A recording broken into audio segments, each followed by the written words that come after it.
Okay, now guys, before we get to the video test, I wanted you to see which app I'm using. So I'm using the iVCam webcam app, and it has 4.6 out of 5 stars for good reason. This has been great for me so far, I have to say.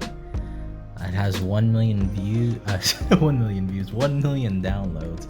Sorry about that, it's a little late. Let's look at the first photo. So yeah, you can use your phone as webcam. You can use a Wi-Fi connection or a USB connection. Guys, I'm gonna go ahead and tell you, use the USB connection, because the Wi-Fi connection can be a little laggy when you look at your preview and you look at the actual video. It's just weird. There's definitely a lag when you use the Wi-Fi. So go ahead, use that USB. I 150% recommend it. And when you use the USB, go ahead and turn your phone on airplane mode, because that's gonna take the whole chance of using the Wi-Fi out. I don't know, I think it's because I use the Wi-Fi first, so whenever I connect my phone via the app, it tends to connect through Wi-Fi first, so definitely use the USB first. Okay, so definitely use airplane mode when you do that.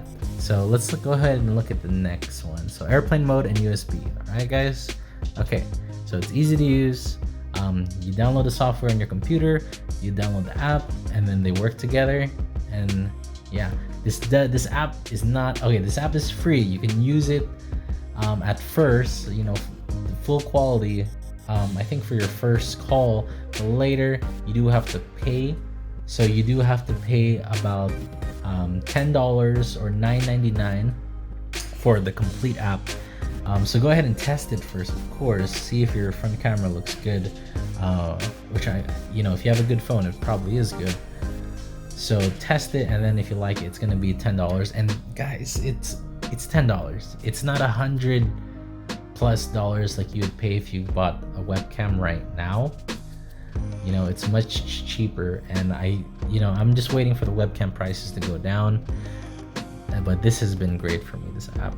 Okay, so yeah, you can run multiple cameras. I haven't tried this yet.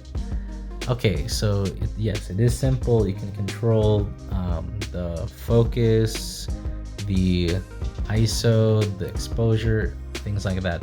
So guys, I don't want to spend more of your time. Let's go ahead and look at the video. Okay, everyone, now you are seeing the phone in action. You are seeing the front camera of my phone. I'm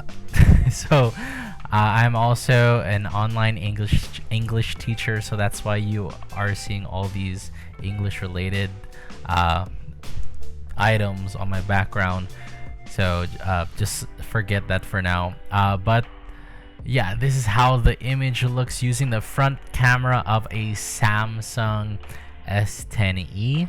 I do want to try the back camera, but with my current software, I'm seeing that I only have access to the wide angle camera, and that one surprisingly isn't as good as the front camera, which you're seeing now. I will try to tweak it a bit and see if I can find a way to use that back camera, but honestly, this front camera is like more than enough. It is perfect. It looks crisp. It looks better than a lot of cheap webcams out there. It looks really good. Frames seem okay. It looks better than that webcam I reviewed before.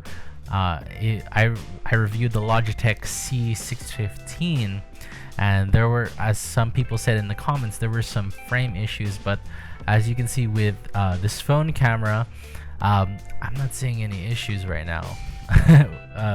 Well, from my end, and when I do calls, no one tells me that I have any issues, so I think everything is okay. This looks great. So yeah, right now I am using a lamp, a normal lamp. I could show you very quick. Yeah, there's the lamp, and I'm also using more of a professional light source to my left, so you're not gonna see like even lighting. It's no 3-point lighting, which it would probably look much better, the picture, if I had some kind of 3-point lighting.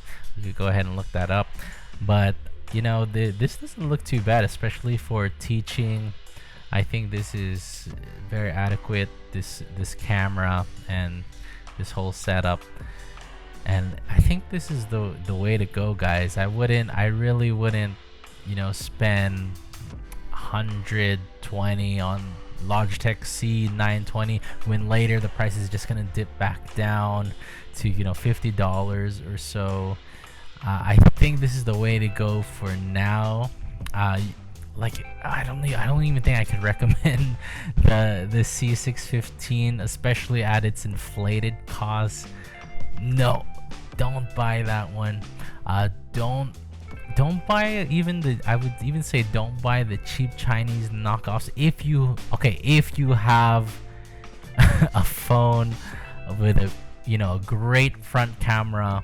It looks like you're set. You just need the phone, Wi-Fi connection, but I do find the USB connection from the phone to a USB outlet on your computer to be much more efficient.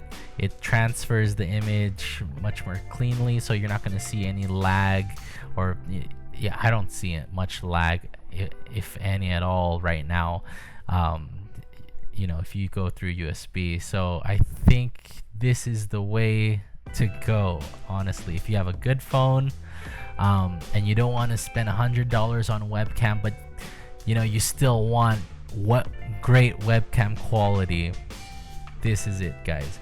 I thought about buying the WansView camera, that #1 camera on Amazon. It said it was like $35, but I think this looks better compared to all the WansView video reviews that I've seen. I think this is the way to go, guys. I really do. So I know I made a video on a Logitech camera, but I am telling you guys, don't buy it at the moment. Just if you have a good phone, just stick to that phone. Or if you have a laptop with already a good camera, go with that. But if you're in the market for a webcam, I think now's not the time to buy, unless if your phone does not have a good front camera or back camera, then you could buy one of those cheaper webcams, or you could even go ahead and buy the Logitech C920 if you really need it. It just sucks that you have to spend so much when it was so cheap in the beginning of the year. But that's what happens when you have something unexpected like this. So guys, I just wanted to make a little video for you guys so you can see the quality, and so to give you guys another option. Really, I just want to help a couple of you out. So that's about it, guys. Talk to you later.